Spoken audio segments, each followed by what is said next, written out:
पहला प्रश्न है उचित विकल्पम चित्वा लिखत, यानी कि उचित विकल्प चुन करके लिखिए। इसका पहला प्रश्न है पठित्वा इत्यस्मिन् पदे प्रत्ययः अस्ति, अर्थात पठित्वा इस पद में प्रत्यय है। तो पठित्वा में कौन सा प्रत्यय है? कत प्रत्यय, कत्वा, सत्री या शानच प्रत्यय। तो छात्रों हमने पढ़ा था जिन धातु के अंत में त्वा शेष रहता है वहाँ पर कत्वा प्रत्यय होता है, यानी कि त्वा किसकी पहचान है? कत्वा प्रत्यय की पहचान है। तो हम राइट कर देंगे यहाँ पर कत्वा प्रत्यय को, ठीक है ना, क्योंकि पठित्वा के अंत में त्वा है, इसलिए हम यहाँ पर राइट कर देंगे कत्वा प्रत्यय। ऐसे ही दूसरा है हतः इत्यस्मिन् पदे प्रत्ययः अस्ति, हतः इसमें प्रत्यय है। हतः में कौन सा प्रत्यय है? हतः के अंत में देखिए क्या है छात्रों? त। और त कौन से प्रत्यय की पहचान है? हमने पढ़ा था कि जिस शब्द के अंत में त शेष रहता हो वहाँ पर हम कत प्रत्यय लिखेंगे। शब्द में कत प्रत्यय है क्योंकि हतः के अंत में त है और कत प्रत्यय की पहचान क्या है? त, ठीक है। ऐसे ही आदाय इत्यस्मिन् पदे प्रत्ययः अस्ति, आदाय इस पद में प्रत्यय है। आदाय में कौन सा प्रत्यय है हमें लिखना है।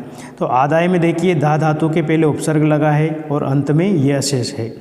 जिन शब्दों के अंत में यह शेष रहता हो और पहले उपसर्ग लगा रहता हो, ऐसी धातुओं में यदि यह शेष है तो वहाँ पर हम ल्यप प्रत्यय लिखेंगे। इसके बाद अगला प्रश्न है हसन इत्यस्मिन् पदे प्रत्ययः अस्ति, यानी कि हसन इस पद में प्रत्यय है। हसन में हस धातु है और उसके बाद अन बचा हुआ है। तो अन कौन से प्रत्यय की पहचान हमने पढ़ा था? हसन क्षत्रिय प्रत्यय की पहचान में हमने लिखा था जिन शब्दों के बाद में अन शेष रहता है वहाँ पर क्षत्रिय प्रत्यय लिखेंगे। तो हसन में हस धातु और अंत में अन है, इसलिए यहाँ पर हम लिखेंगे क्षत्रिय प्रत्यय। ऐसे ही विचित्रः साक्षी अन्यो पदीयो विशेषणम अस्ति, यहाँ पर दो पद हैं विचित्र साक्षी, इनमें विशेषण पद है। विचित्र और साक्षी दो पद दिए हुए हैं। विचित्र साक्षी, साक्षी का मतलब होता है गवाह, गवाह कैसा है? विचित्र है। तो साक्षी का विशेषणवाचक शब्द हुआ यहाँ पर विचित्र, है ना। तो साक्षी का विशेषणवाचक शब्द है विचित्र, तो यहाँ पर हम राइट कर देंगे विचित्रः, क्योंकि ये साक्षी का विशेषण है। साक्षी कैसा है? विचित्र है, तो इसको हमने विशेषण में राइट कर दिया। इसके बाद है क्रुद्धः कृषिवलः अन्यो पदीयो विशेषणम अस्ति, क्रोधित किसान में इन दोनों में कौन सा विशेषण शब्द है? तो कृषिवल का मतलब किसान, तो किसान शब्द तो हो गए यहाँ पर विशेष्य, किसान की विशेषतावाचक शब्द है क्रुद्धः। किसान कैसा है? क्रोधित है, तो यहाँ पर किसान की विशेषतावाचक शब्द है क्रुद्धः, इसलिए इसको हम लिख देंगे विशेषण में, है ना। इसको हम राइट कर देंगे, विशेषण हो जाएगा क्रुद्धः। रिक्त स्थानम पूर्यत, अर्थात रिक्त स्थान की पूर्ति कीजिए।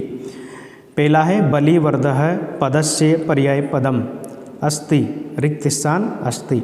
बलिवर्ध का मतलब बेल, इसका पर्यायवाची पद है।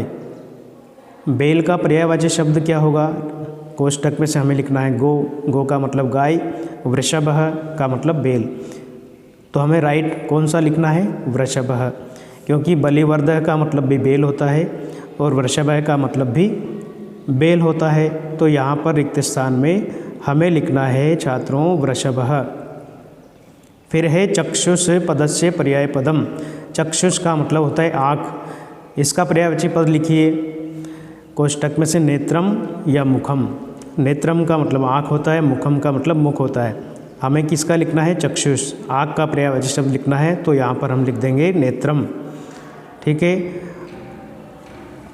चक्षुष का पर्यायवाची शब्द यहाँ पर हम लिख देंगे नेत्रम।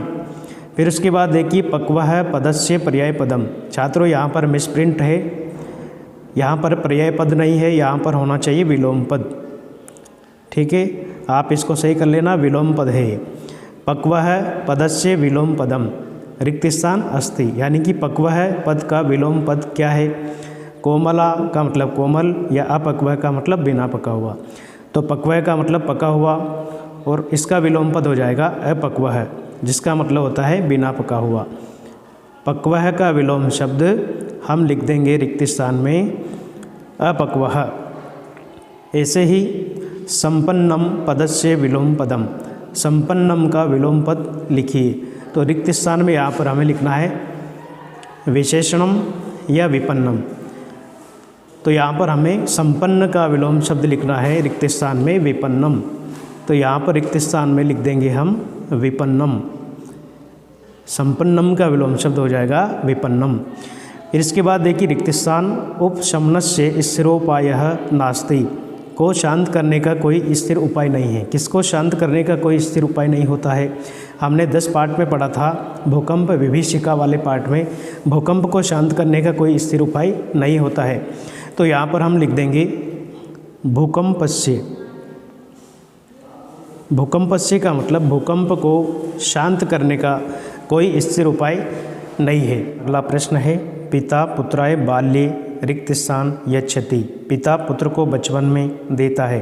पिता पुत्र को बचपन में क्या देता है?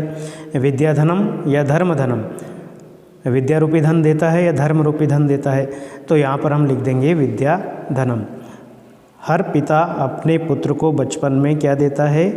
विद्या रूपी धन देता है, इसलिए हम यहाँ पर लिख देंगे विद्या धनम।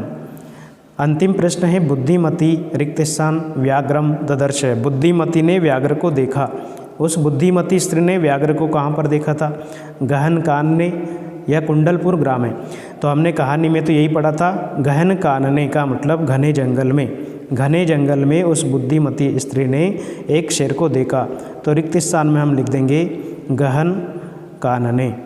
इस प्रकार से हम रिक्त स्थान की पूर्ति कर देंगे। प्रश्न नंबर 3, युग्म मेलनम कुरुत, अर्थात युग्म मेल कीजिए, सही जोड़ी बनाइए।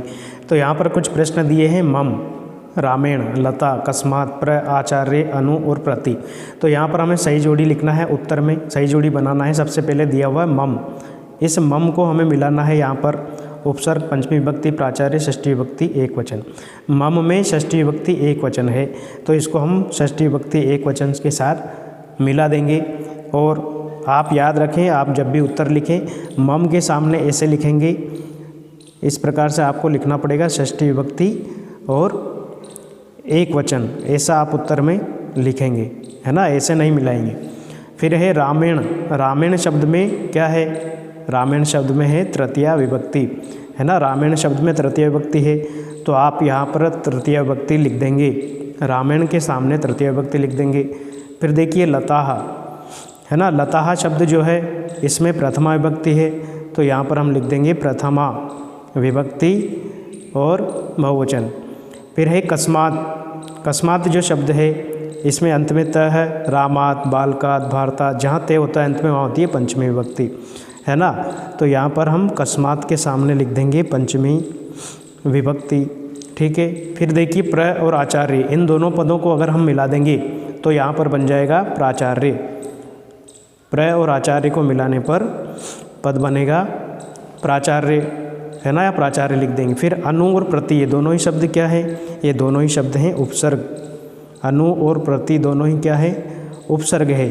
तो अनु और प्रति इन दोनों को हम मिला देंगे उपसर्ग के साथ, या अनु और प्रति के सामने हम उपसर्ग लिख देंगे। इस प्रकार से हमें सही जोड़ी मिलाना है। लिए इसके बाद देखिए छात्रों, अगला प्रश्न है हमारा एक वाक्येन उत्तरम लिखत। एक वाक्येन उत्तरम लिखत, इसका मतलब होता है एक वाक्य में उत्तर लिखिए। तो यहाँ पर 7 प्रश्न दिए हुए हैं, क्योंकि 7 नंबर का प्रश्न है, सभी का उत्तर हमें एक वाक्य में लिखना है। जैसे सबसे पहले लिखा है गम धातु लृट लकार प्रथम पुरुष एक द्विवचन का रूप लिखना है। गम धातु लृट लकार प्रथम पुरुष द्विवचन। तो हमने छात्रों पढ़ा था लृट लकार की पहचान। लृट लकार की पहचान क्या है? शति, शतः, शंति, शशि, शत, शत, श्यामी, शाव और श्याम। तो यहाँ पर हमें गम धातु में प्रथम पुरुष द्विवचन रूप लिखना है। तो गम धातु में हम क्या जोड़ देंगे? शतः। गम धातु में शतः शब्द जोड़ देंगे, तो यहाँ पर रूप बन जाएगा छात्रों गमिष्यतः। क्या रूप बनेगा? यहाँ पर रूप बन जाएगा गमिष्यतः, क्योंकि यहाँ पर हम द्विवचन का रूप बना रहे हैं, शतः जोड़ देंगे। ऐसे ही हस धातु लट लकार प्रथम पुरुष बहुवचन रूपम किम भवति। हस धातु का लट लकार में प्रथम पुरुष बहुवचन रूप क्या बनेगा? तो लट लकार की पहचान है ती, त, अंति। हमने क्या लिखा था, तीत अंति प्रथम पुरुष में। तो यहाँ पर प्रथम पुरुष का बहुवचन वाला रूप लिखना है, मतलब क्या लिखना है, अंति।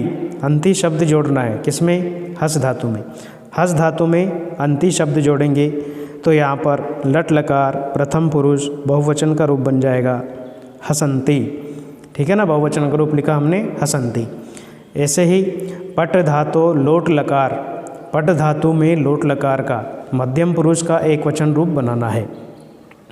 तो लोट लकार की पहचान है तु तम अंतु, है ना, लेकिन हमें लिखना है मध्यम पुरुष का, अ अतम और अन। तो एक वचन में यहाँ पर मध्यम पुरुष का एक वचन में हम केवल अ जोड़ेंगे, पट धातु में अ जोड़ देंगे तो यहाँ पर हो जाएगा मध्यम पुरुष का एक वचन पट। पट में ए जोड़ेंगे तो पठ हो जाएगा। ये जो धातु का अंतिम ठ है ये अधूरा है, आधा है, अर्धवर्ण है, इसमें अस्वर मिला देंगे तो ये हो जाएगा पठ, मध्यम पुरुष एक वचन का रूप लोट लकार में। फिर है पा धातो ल लकार उत्तम पुरुष एक वचने रूपम किम भवति। पा धातु का ले लकार उत्तम पुरुष एक वचन का रूप क्या बनेगा। तो पा धातु का देखिए ले लकार में भूतकाल में जब रूप चलता है तो धातु के पहले ए जोड़ देंगे, धातु के पहले ए जोड़ दिया जाता है। फिर देखिए उत्तम पुरुष की पहचान क्या है, धातु के पहले ए जोड़कर हम लिख देंगे अम। पा धातु में यदि हम अम जोड़ेंगे तो यहाँ पर हो जाएगा ए पिबम, ए पिबम। तत्र राजसिंह नाम राजपुत्र वसति स्म, वहाँ पर राजसिंह नाम का राजपुत्र रहता था। अस्मिन् वाक्ये अव्यय पदम किम अस्ति, यहाँ पर अव्यय शब्द लिखना है इस वाक्य में से। तो यहाँ पर देखिए राजसिंह नाम राजपुत्र और तत्र, हमने पढ़ा था अत्र तत्र, ये क्या है, अव्यय शब्द है। तो उत्तर में क्या हो जाएगा, अव्यय शब्द लिखना है हमें, अव्यय शब्द लिखना है हमें। तो अव्यय शब्द क्या हो जाएगा, तत्र। एकदा स पिता प्रस्थितः, एक बार वह पिता प्रस्थान करते हैं। इस वाक्य में अव्यय पद क्या है, अव्यय पद यहाँ पर देखिए एकदा, तदा, यदा, ये सब हमने अव्यय शब्द में पढ़ा था। तो एकदा यहाँ पर हम उत्तर में लिख देंगे क्योंकि एकदा जो शब्द है वो भी क्या है, अव्यय शब्द है।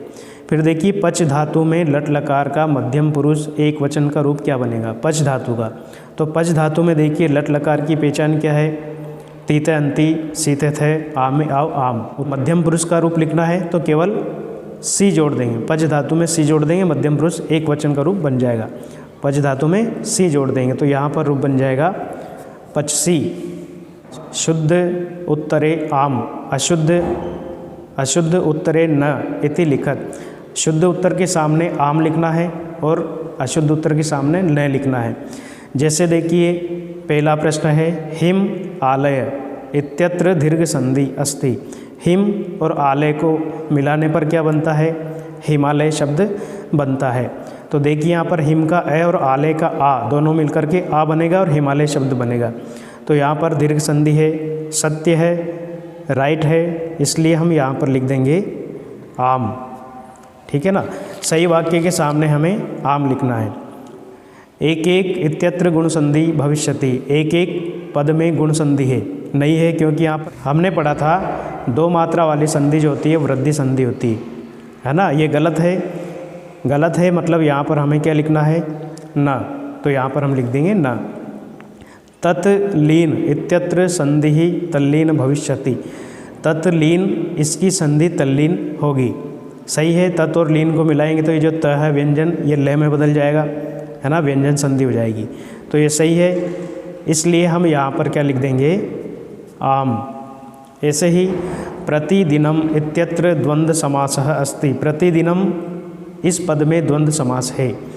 प्रतिदिनम में देखिए दिन के पहले प्रति उपसर्ग जुड़ा हुआ है और उपसर्ग या अव्यय युक्त समास होता है, अव्ययी भाव समास, है ना। यहाँ पर द्वंद्व लिखा है मतलब गलत है, गलत है, इसलिए हम यहाँ पर लिख देंगे न लिख देंगे।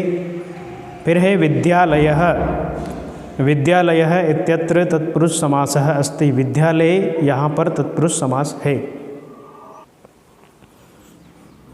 तो विद्यालय का मतलब होता है विद्या के लिए आलय, तो तो इसका विग्रह हो जाएगा, इसका समास विग्रह हो जाएगा विद्या या आलय। विद्या के लिए आलय, के लिए मतलब चतुर्थी विभक्ति, और विभक्ति लोप वाला समास होता है तत्पुरुष समास। ये सही है, इसलिए यहाँ पर, इसलिए हम यहाँ पर लिख देंगे आम। फिर देखिए माता पितरौ इत्यत्र द्वंद्व समासः अस्ति। माता पितरों में द्वंद्व समास है, ये भी सही है, क्योंकि माता पितरों का मतलब माता चे पिता चे, माता और पिता है ना। वैसे यहाँ पे दो मात्रा भी लगी है, द्वंद्व का मतलब दो होता है, आप ऐसे भी पहचान सकते हैं। द्वंद्व का मतलब दो, जिस पद के ऊपर दो मात्रा हो, सीतारामो, माता पितरो, कृष्णार्जुनो, पितरो, तो वहाँ पर द्वंद्व समास होता है, ये भी सही है, इसलिए हम यहाँ पर भी लिख देंगे आम। अधोलिखितानां प्रश्नानां उत्तराणि संस्कृत भाषायां लिखत। नीचे लिखे प्रश्नों के उत्तर संस्कृत भाषा में लिखिए। प्रत्येक प्रश्न 2 अंक का है, एक वाक्य में उत्तर लिखने के लिए। तो पहला प्रश्न देखिए, केन समः बंधु नास्ति, किसके समान बंधु नहीं है। तो किसके समान बंधु नहीं है हमने पढ़ा था एक श्लोक में, उद्यमेन समः बंधु नास्ति। तो केन शब्द को हटाकर यहाँ हम जोड़ देंगे उद्यमेन, है ना, पूरा वाक्य उतार देंगे, उद्यमेन समः बंधु नास्ति, है ना, उद्यमेन समः बंधु नास्ति, उद्यम के समान, परिश्रम के समान कोई बंधु नहीं है, इसका उत्तर हो जाएगा। अथवा, यानी कि आप अगर ये याद नहीं है आपको तो आप अथवा वाला प्रश्न कर सकते हैं। नराणाम प्रथमः शत्रुक, मनुष्यों का सबसे पहला शत्रु कौन होता है, इस के को हटाकर हम यहाँ पर जोड़ देंगे आलस्यम, और पूरा वाक्य उतार देंगे, नराणाम प्रथमः शत्रु, और कह के स्थान पर हम लिख देंगे आलस्यम। मनुष्यों का सबसे पहला शत्रु कौन होता है, आलस्य होता है। फिर देखिए कृषकः किम करोति, किसान क्या करता था। तो इसका उत्तर हम लिख देंगे, किम के स्थान पर क्या जोड़ देंगे, क्षेत्रकर्षणम, बलिवर्धाभ्याम क्षेत्रकर्षणम जोड़ देंगे, तो उत्तर हो जाएगा कृषकः बलिवर्धाभ्याम। बलिवर्धाभ्याम का मतलब होता है बैलों के द्वारा, क्षेत्रकर्षणम का मतलब खेती का कार्य। फिर प्रश्न में से लिख देंगे करोति, इसमें करता था, है ना, किसान अपने बैलों के द्वारा खेती का कार्य करता था। या फिर हम अथवा वाला प्रश्न लिख सकते हैं, कवि कुत्र संचरणम कर्तुम इच्छति। यहाँ पर कुत्र शब्द को हम हटा देंगे और इसकी जगह जोड़ देंगे कवि कहाँ संचरण करना चाहता है, कहाँ घूमना चाहता है। कुत्र के स्थान पर हम जोड़ देंगे कवि एकांत कांतारे।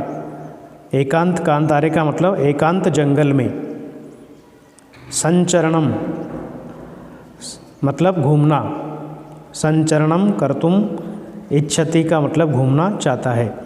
कवि एकांत जंगल में घूमना चाहता है।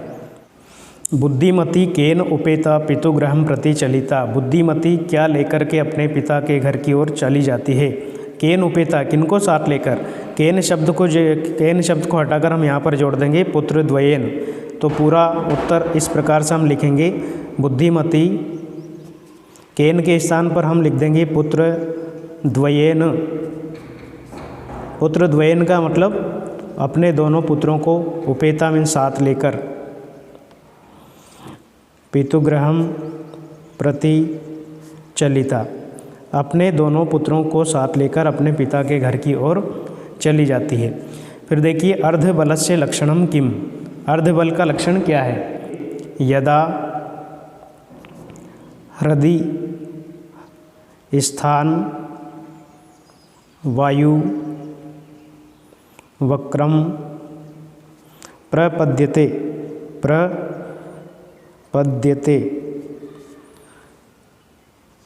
तदा अर्ध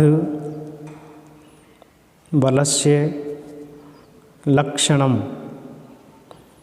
मतलब यदा हृदय स्थान वायु, जब अपने हृदय में स्थित वायु वक्रम प्रपद्यते मुख तक पहुंच जाती है, तदा अर्धबल से लक्षणम, तब अर्धबल का लक्षण कहलाता है या अर्धबल का लक्षण होता है।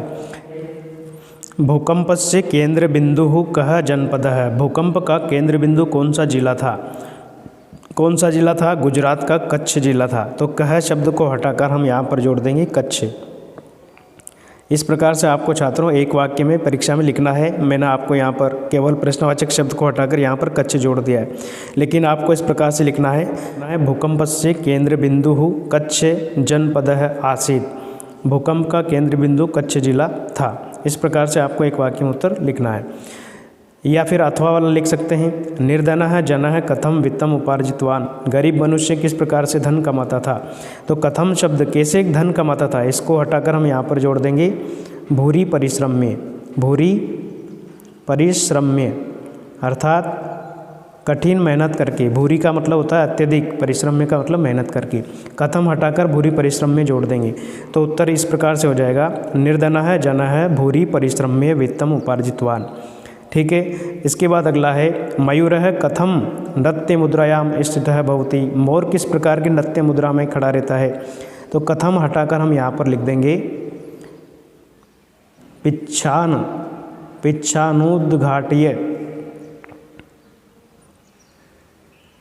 पिच्छानुद्घाट्य नृत्य मुद्रायाम। कथम के स्थान पर पिच्छानुद्घाट्य जोड़ देंगे तो उत्तर हो जाएगा मयूरः पिच्छानुद्घाट्य नृत्य मुद्रायाम स्थितः भवति। या फिर अथवा वाला प्रश्न है वसंतस्य गुणम क जानाति। वसंत के गुण को कौन जानता है। क के स्थान पर हम जोड़ देंगे पिकः। पिके का मतलब कोयल। वसंतस्य गुणम पिकः जानाति। वसंत ऋतु की गुण को केवल कोयल जानती है। इस प्रकार से जननी कीदृशी भवति। माता कैसी होती है। कीदृशी शब्द के स्थान पर हम जोड़ देंगे तुल्यवत्सला। माता कैसी होती है, तुल्यवत्सला होती है। तुल्यवत्सला का मतलब समान रूप से प्रेम करने वाली। तो उत्तर क्या हो जाएगा, जननी तुल्यवत्सला भवति। इस प्रकार से।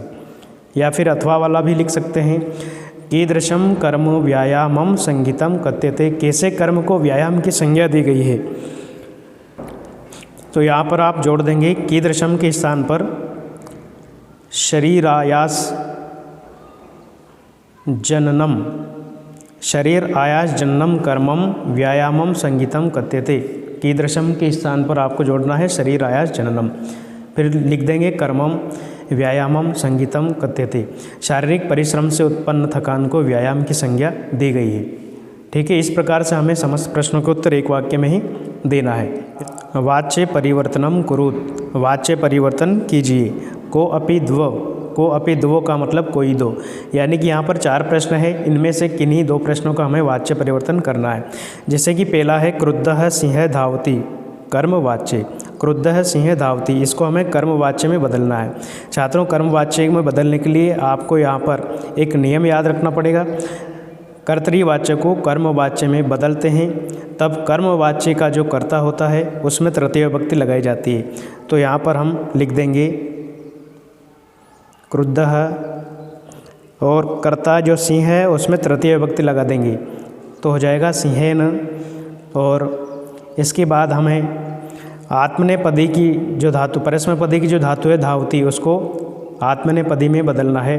तो यहाँ पर हो जाएगा धाव्यते, है ना। धावती की जगह धाव्यते लिख देंगे तो ये कर्मवाच्य में बन जाएगा। ऐसे ही त्वया सत्यम कथितम, इसको कर्तृवाच्य में बदलना है। तो कर्तृवाच्य का कर्ता हमेशा प्रथमा विभक्ति में आता है। तो त्वया का प्रथमा विभक्ति होगा त्वम, क्योंकि त्वया तृतीया है। फिर उसके बाद में सत्यम लिख देंगे। फिर कथितम की जगह हम लिख देंगे कथितवान। कर्ता के अनुसार क्रिया यहाँ पर हो जाएगी। फिर है लतया गीतम गीयते, इसको कर्तृवाच्य में बदलना है। तो लतिया को हमें प्रथमा विभक्ति में बदलना पड़ेगा। तृतीया के स्थान पर प्रथमा विभक्ति लिख देंगे लता, है ना। गीतम को हम लिख देंगे द्वितीय विभक्ति में, गीतम ही लिख देंगे। और ये जो गीयते है इसको हमें पुनः परस्मैपदी में बदल देंगे। गीयते के स्थान पर यहाँ पर हम लिख देंगे गायति। लता गीतम गायति, इस प्रकार से यहाँ पर हो जाएगा। अंतिम प्रश्न है रामः पुस्तकम पठति। राम पुस्तक पढ़ता है, इसको कर्मवाच्य में बदलना है। तो राम को हमें तृतीय विभक्ति में लिखना पड़ेगा। तो राम का तृतीय विभक्ति हम लिख देंगे रामेण। पुस्तकम को हम पुस्तकम लिख देंगे, कर्म में द्वितीय विभक्ति लगा देते हैं। और पठति जो लिखा है इसको हम आत्मनेपदी की धातु में लिखेंगे। तो पठति का यहाँ पर हो जाएगा पठियते। इस प्रकार से कर्मवाच्य में क्या बन जाएगा, रामेण पुस्तकम पठ्यते। इस प्रकार से हमें बदलना पड़ेगा। ठीक है। प्रश्न नंबर 13, अधोलिखितानि वाक्यानि कः कम प्रति कथयति को अपि द्वे। अधोलिखित वाक्यों में कह का मतलब कौन, कम का मतलब किससे, कथयति कहता है, कौन किससे कहता है, किसने किससे कहा। को अपि दो, कोई दो वाक्य लिखिए। 4 में से 2 ही हमें लिखना है, ये आपके लिए सुविधा है। 4 में से 2 आप लिख सकते हैं। मैं यहाँ पर आपको चारों ही हल करके बता रहा हूँ। पहला जैसे कि लिखा है यहाँ पर, वस्तुतः वन राजा भवितुम तु अहम एव योग्य है। वास्तव में वन का राजा बनने के योग्य तो मैं ही हूँ। ऐसा किसने कहा था, हमने पाठ में पढ़ा था। ऐसा किसने किससे कहा था, ऐसा कौवे ने वानर से कहा था। तो उत्तर में आप क्या लिख देंगे, का कह का मतलब किसने, तो यहाँ पर आप लिख देंगे का कह। कम प्रति में आप लिखेंगे किसके लिए कहा, वानरम, वानर के लिए कहा या वानर को कहा। तो यहाँ पर आप लिख देंगे का कह वानरम उत्तर में। ऐसे ही अहम विशाल काय बलशाली पराक्रमी च, मैं विशाल शरीर वाला हूँ, बलशाली और पराक्रमी हूँ। क कम प्रति, कौन किसके लिए कहता है, ऐसा किसने कहा था कि मैं बहुत बलशाली हूँ, विशाल शरीर वाला हूँ। ऐसा कौन था, हाथी, मतलब गजह, है ना, गजह हाथी ने कहा था। किससे कहा था, जंतून, सभी जंतुओं से कहा था कि मैं ही जंगल का राजा बनने के योग्य हूँ, क्योंकि मैं पराक्रमी हूँ, विशाल काय शरीर वाला हूँ, विशाल काया वाला हूँ। इस प्रकार से हाथी ने जंतुओं से, सभी जीव जंतुओं से कहा था। तीसरा है, मम सत्य प्रियता तु जनानाम कृते उदाहरण स्वरूपा। तो मेरी सत्य प्रियता तो आज भी लोगों के बीच में उदाहरण के रूप में जानी जाती है। ऐसा किसने किससे कहा था, ऐसा कहा था कौवे ने, यानी कि काकह। किससे कहा था, पिकह, क्योंकि कौवे और कोयल के बीच में बहस हो रही थी, तो कौवे ने कोयल से कहा था। तो काकह पिकम लिखेंगे, पिकम प्रति, यानी कि कोयल से कहा था। अरे अहिभुक नृत्य अतिरिक्तम का तब विशेषता। अरे मोर, नाचने के अलावा और कौन सी तेरी विशेषता है। ऐसा किसने किससे कहा था, ऐसा भी कौवे ने ही कहा था, है ना। किससे कहा था, मोर से कहा था। तो यहाँ पर हम लिख देंगे मयूरम, काकह मयूरम, यानी कि कौवे ने मोर से कहा था कि अरे मोर, तुम्हारी नाचने के अलावा और क्या विशेषता है। प्रश्न निर्माणम कुरुत। प्रश्न नंबर 14, को अपि द्वे, कोई 2 प्रश्न निर्माण कीजिए। यानी कि यहाँ पर जो वाक्य लिखे हैं इनसे हमें प्रश्नों का निर्माण करना है, और जो स्थूल पद है, रेखांकित पद हैं, उनको हटाना है। प्रश्नवाचक शब्द यहाँ पर हम लिख देंगे तो प्रश्न का निर्माण हो जाएगा, और अंत में प्रश्नवाचक चिन्ह लगा देंगे। जैसे एक मैं आपको यहाँ पर पूरा लिख के बता रहा हूँ, पुत्रम द्रष्टुम स प्रष्ठित है, पुत्र को देखने के लिए वह चला जाता है।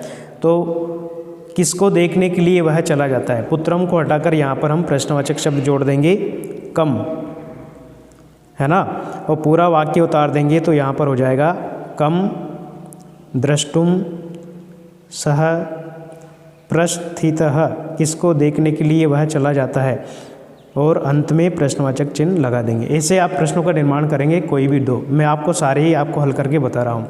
न्यायाधीशः बंकिम चंद्र आसीत्, न्यायाधीश बंकिम चंद्र थे। तो प्रश्न क्या बनेगा, न्यायाधीश कौन थे।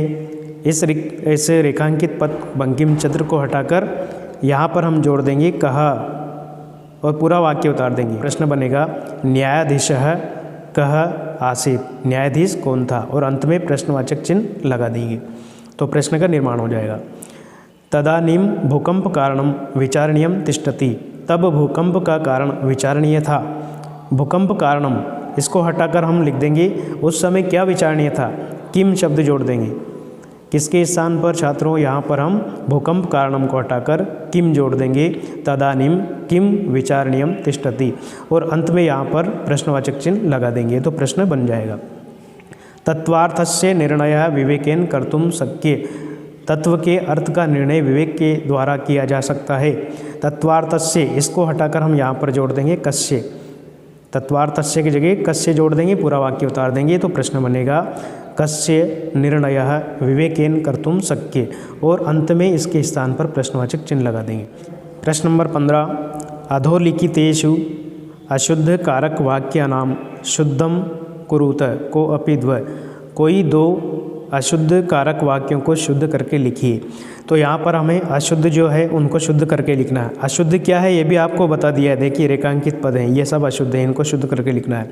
तो खादसी, सीताफलम खादसी, सीताफल खाती हो, क्या होना चाहिए? सीताफल खाती है, यानी कि सीता जो है प्रथमा विभक्ति का एक वचन है, तो जो क्रिया है वो भी प्रथम पुरुष की एक वचन होना चाहिए, कर्ता के अनुसार क्रिया होना चाहिए। तो खादसी के स्थान पर हम यहाँ पर जोड़ देंगे खादती, खादसी के स्थान पर जोड़ देंगे खादती, तो शुद्ध क्या हो जाएगा? सीता फलम खादती। ठीक है, ऐसे ही त्वम मानुषात विभेति, विभेति के स्थान पर हमें जोड़ना पड़ेगा विभेसी, तुम मनुष्यों से भी डरते हो। त्वम के स्थान पर मध्यम पुरुष, त्वम मध्यम पुरुष का एक वचन है, तो क्रिया भी मध्यम पुरुष की एक वचन आएगी विभेसी, त्वम मानुषात विभेसी। फिर देखिए पत्रम पत्ती, वृक्ष से पत्ता गिरता है, तो अलग होने के अर्थ में पंचमी विभक्ति लगाएंगे, न कि तृतीय। यहाँ तृतीय लगी है, इसके स्थान पर पंचमी लगा देंगे वृक्षेण में, तो वृक्ष का पंचमी विभक्ति होगा वृक्षात। पत्रम पतति, वृक्ष से पत्ता गिरता है। शिवम नमः, यहाँ पर हम कर देंगे शिवाय नमः। शिवम का शिवाय क्यों करेंगे? क्योंकि यहाँ पर नमः शब्द आया है। नमः स्वस्ति स्वाहा शब्द अगर वाक्य में आता है तो उसके पहले हमेशा चतुर्थी विभक्ति का प्रयोग किया जाता है। शिवम के स्थान पर शिवाय शब्द जोड़ देंगे, शिवाय नमः, इस प्रकार से हो जाएगा। अधोलिखित गद्यांशेषु, गद्यांश एकस्य प्रश्नानाम उत्तराणि संस्कृत भाषायां लिखत, नीचे लिखे गद्यांशों में से एक गद्यांश के उत्तर संस्कृत भाषा में लिखिए। तो डायरेक्ट हम प्रश्नों के उत्तर लिखेंगे। कदा कश्मीर प्रांते पाकिस्तान देशे च धरायाः महाकंपनम जातम, कब कश्मीर प्रांत में पाकिस्तान देश में पृथ्वी में महान भूकंप आया था? कदा के स्थान पर हमें जोड़ना है, यहाँ पर लिखा है देखिए 75 द्विसहस्त्र ईस्वीय शताब्दी, तो यहाँ पर हम इसको जोड़ देंगे, किसको? यहाँ पर हम लिख देंगे कदा के स्थान पर 75 द्विसहस्त्र ईस्वीय शताब्दी, मतलब 2005 ईस्वी में। इसको हम जोड़ देंगे 75 द्विसहस्त्र ईस्वीय शताब्दी कश्मीर प्रांते पाकिस्तान देशे च धराया महत्कंपनम जातम, ऐसा हम लिखेंगे। फिर है कति जनाः अकाल काल कवलिता, कितने लोग काल के मुख में समा गए? कितने लोग, कति के स्थान पर हम जोड़ देंगे, यहाँ पर देखिए लिखा है यस्मात् कारणात् लक्ष्य परिमिता जना अकाल काल कवलिता, कितने लोग? लक्ष्य परिमिता, 1 लाख लोग, 1 लाख से भी ज़्यादा लोग। कति के स्थान पर क्या जोड़ देंगे? लक्ष्य परिमिता, लक्ष्य परिमिता जना अकाल काल कवलिता। फिर है भूकंपस्य अस्मिन् पदे का विभक्ति अस्ति, भूकंपस्य शब्द में कौन सी विभक्ति है? तो यहाँ पर हम लिख देंगे षष्ठी विभक्ति का एक वचन। हमने पढ़ा था जिन शब्दों के अंत में शय होता है, रामस्य, भारतस्य, बालकस्य, यहाँ लिखा है भूकंपस्य, तो षष्ठी विभक्ति का एक वचन रूप होगा। गति, विचित्र देव घटी गति हुई, विचित्रा का मतलब विचित्र क्या घटित हुआ? तो यहाँ पर देखिए पहले ही लाइन में लिखा विचित्रा देव गति, है ना, तो यहाँ पर हम का के स्थान पर क्या जोड़ देंगे? देवगति, विचित्रा देवगति, है ना। फिर उसके बाद देखिए रात्रो तस्मिन ग्रहाभ्यंतरम प्रविष्ट, रात्रि में उसके घर में कौन घर के अंदर प्रवेश कर गया? कह के स्थान पर हम यहाँ पर जोड़ देंगे रात्रो तस्मिन ग्रह कश्चन चोरः, कौन प्रवेश कर गया? कह के स्थान पर हम जोड़ देंगे कश्चन चोरः। एक वाक्य में उत्तर लिखेंगे रात्रो तस्मिन ग्रह कश्चन चोरः ग्रहाभ्यंतरः प्रविष्ट है, इस प्रकार से एक वाक्य में उत्तर लिख देंगे। चोर संज्ञा इत्यस्मिन् पदे का विभक्ति सो, चोर संज्ञा इस पद में कौन सी विभक्ति है? तो यहाँ पर हम लिख देंगे तृतीया। अधोलिखितेषु पद्यांशयोः पठित्वा पद्यांशम एकस्य प्रश्नानाम उत्तराणि संस्कृत भाषायां लिखत, नीचे लिखे पद्यांशों में से एक पद्यांश को पढ़कर के प्रश्नों के उत्तर संस्कृत भाषा में लिखिए। छात्रों, पहला प्रश्न हम देखते हैं, वाची का भवेत, वाणी में क्या होना चाहिए। तो का प्रश्नवाचक शब्द है, इसे हटाकर हम यहाँ पर जोड़ देंगे वाणी में क्या होना चाहिए, यानी कि अवक्रता होना चाहिए। वाची अवक्रता भवेत। इसके बाद दूसरा है चिंते का भवेत, चित्त में क्या होना चाहिए, मन में क्या होना चाहिए। तो इसका उत्तर भी हम लिख देंगे चित्ते अवक्रता भवेत, चित्ते अवक्रता भवेत, चित्त में भी अवक्रता होना चाहिए। इसके बाद अंतिम प्रश्न है, भवेत इत्यस्मिन् पदे कः लकारः अस्ति, यानी कि भवेत इस पद में कौन सा लकार है। तो देखिए यहाँ पर भवेत में भू धातु में अंत में एत है, एत एताम एयु, हमने लकार की पहचान पढ़ा था, विधिलिंग लकार की पहचान। तो यहाँ पर हम उत्तर में लिख देंगे विधिलिंग लकार। इसी का अथवा वाला प्रश्न है, सेवितव्यो महावृक्षः फलच्छाया समन्वितः यदि देवात् फलम नास्ति छाया केन निवार्यते। एक महान पेड़ की सेवा करना चाहिए जो फल और छाया से समन्वित हो। यदि उसमें भाग्य से फल भी नहीं आते हैं तो उसकी छाया को कौन रोक सकता है। इसका पहला प्रश्न है का सेवितव्य, यानी कि किसकी सेवा करना चाहिए। पहली ही लाइन में लिखा है महावृक्ष है, तो हम उत्तर लिख देंगे एक वाक्य में महावृक्ष सेवितव्य। फिर दूसरा है फलच्छाया समन्वितः कः, यानी कि फल और छाया से युक्त कौन है।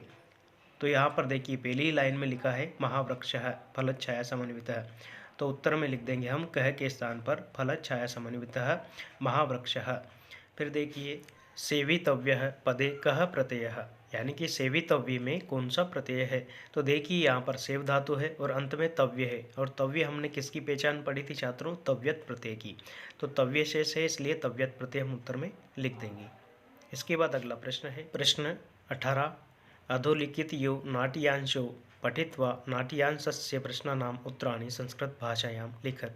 नीचे लिखे के प्रश्नों के उत्तर संस्कृत भाषा में लिखिए। तो यहाँ पर ये नाट्यांश लिखा हुआ है।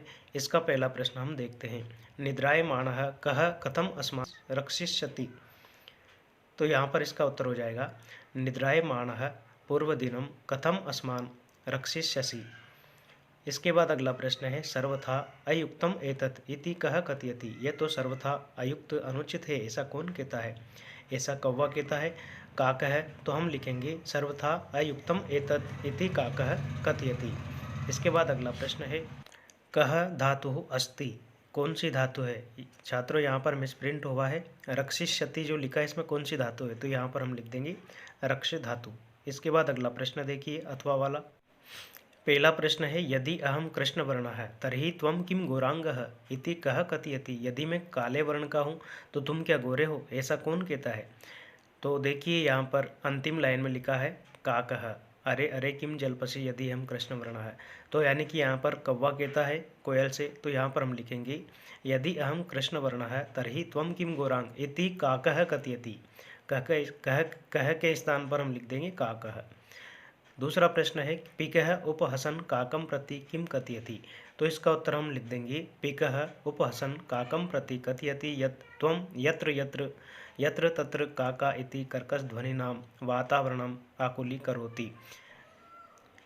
यानी कि कोयल उस कौवे का मजाक बनाते हुए कहती है कि अरे कौवे, तुम तो यहाँ वहाँ अपनी कर्कश आवाज़ से पूरे वातावरण को व्याकुल कर देते हो। अगला प्रश्न है, कथितम इत्यस्मिन् पदे कः प्रत्ययः। कथितम इसमें कौन सा प्रत्यय है। कथितम के अंत में देखिए त है, और त कौन से प्रत्यय की पहचान है, वो है कत प्रत्यय की पहचान। तो यहाँ पर कथितम में हम लिख देंगे कत प्रत्यय। इसके बाद अगला प्रश्न देखते हैं, मंजूषात् समुचित पदम चित्वा रिक्त स्थानानि पूर्यत को अपि त्रयः। यानी कि इस पेटी में से समुचित पद चुनकर के रिक्त स्थान में लिखिए, कोई 3 लिखना है। यहाँ पर मैं सुविधा के लिए आपको सारे ही हल करके बता रहा हूँ छात्रों, आपको केवल 3 लिखना है। तो आइए देखते हैं, अस्ति ग्रामः, रिक्त स्थान में हमें क्या लिखना है, गाँव है। कौन से नाम का गाँव है, हमने पढ़ा था देवुलाख्यु, तो यहाँ पर रिक्त स्थान में आ जाएगा देवुलाख्यु।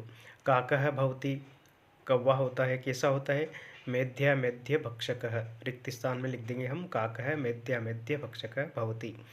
पुत्रस्य दृष्ट्वा अहम रोदिमि, पुत्र को देख करके मैं रोती हूँ।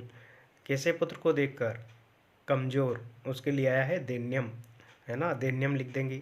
व्यायामः कर्तव्यः, व्यायाम करना चाहिए, कब करना चाहिए, सर्वदा, सर्वदा लिख देंगे हम रिक्त स्थान में। सर्वदा मीन्स हमेशा। फालद्वये विभक्ता, 2 भागों में विभक्त हो गई थी। दो भागों में विभक्त कौन हो गई थी? भूमि ही, जब भूकंप आया था तब। तो यहाँ पर हम लिख देंगे भूमि ही। इदानीं वायुमंडलम प्रदूषितम अस्ति, इस समय वायुमंडल प्रदूषित है। कितना? भृशम, भृशम शब्द आया है, बहुत ज़्यादा, अत्यधिक। तो यहाँ पर हम भृशम शब्द लिख देंगे। अगला प्रश्न है, छात्रों प्रश्नपत्रे समागतान श्लोकान विहाय स्वपाठ्यपुस्तकात् सुभाषितद्वयं लिखत। यानी कि इस प्रश्न पत्र में आए हुए श्लोकों को छोड़ करके अपनी पाठ्यपुस्तक से कोई 2 सुभाषित लिखिए। छात्रों, आपको यदि सुभाषित लिखना है तो आप इस वीडियो की डिस्क्रिप्शन में जाकर के सुभाषित वाली लिंक पर जाकर के सुभाषित लिख सकते हैं। ऐसे ही यदि आपको अपने प्राचार्य जी के लिए अवकाश का प्रार्थना पत्र लिखना है प्रश्न नंबर 21 में, तो आप इस वीडियो की डिस्क्रिप्शन में जाकर के अवकाश का प्रार्थना पत्र भी लिख सकते हैं। अगला प्रश्न है, अधोलिखित अपठितम गद्यांशम सम्यक पठित्वा प्रश्नानाम उत्तराणि संस्कृत भाषायां लिखत। नीचे लिखिए अपठित गद्यांश को ठीक प्रकार से पढ़ के प्रश्नों के उत्तर संस्कृत भाषा में लिखिए। तो आइए पहला प्रश्न हम देखते हैं। कुत्र जनाः सुखम इच्छन्ति, कहाँ पर मनुष्य सुख को प्राप्त करता है? पहली ही लाइन में लिखा है संसारे जना सुखम इच्छन्ति, तो यही हम लिख देंगे संसारे जना सुखम इच्छन्ति, मनुष्य संसार में सुख को प्राप्त करना चाहते हैं। दूसरा है काभ्याम प्राप्तम धनम विनाशकरम भवति, किस प्रकार से प्राप्त किया गया धन विनाशकारी होता है? तो इसका उत्तर हम लिख देंगे चौर्येण कपटेन च प्राप्तम धनम विनाशकरम भवति, चोरी और कपट के द्वारा प्राप्त किया गया धन विनाशकारी होता है। तीसरा प्रश्न है, वस्तुतः कुत्र सुखम वर्तते, वास्तविक सुख कहाँ पर प्राप्त होता है? तो इसका उत्तर यहाँ पर हम लिख देंगे यत्र संतोषः तत्र वस्तुतः सुखम वर्तते, जहाँ पर संतोष होता है वहीं पर वास्तविक सुख होता है। अंतिम प्रश्न है, प्राप्तुम इत्यस्मिन् पदे कः प्रत्ययः अस्ति, प्राप्तुम जो शब्द है इसमें कौन सा प्रत्यय है? हमने पढ़ा था छात्रों, जिनके अंत में तुम शेष रहता है वहाँ पर हम तुम प्रत्यय लिखेंगे। अगला प्रश्न है अंतिम, अधोलिखितेषु एकम विषयम स्वीकृत्य संस्कृते निबंधम लिखत।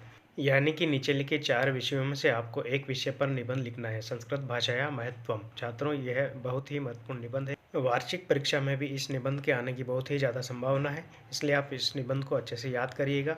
इस प्रश्न पत्र में निबंध लिखने के लिए आप इस वीडियो की डिस्क्रिप्शन में जाकर के निबंध को लिख सकते हैं। छात्रों, आशा करता हूँ आपको ये वीडियो अच्छा लगा होगा। यदि अच्छा लगा हो तो आप मेरे इस वीडियो को लाइक, शेयर और सब्सक्राइब अवश्य करें। धन्यवाद।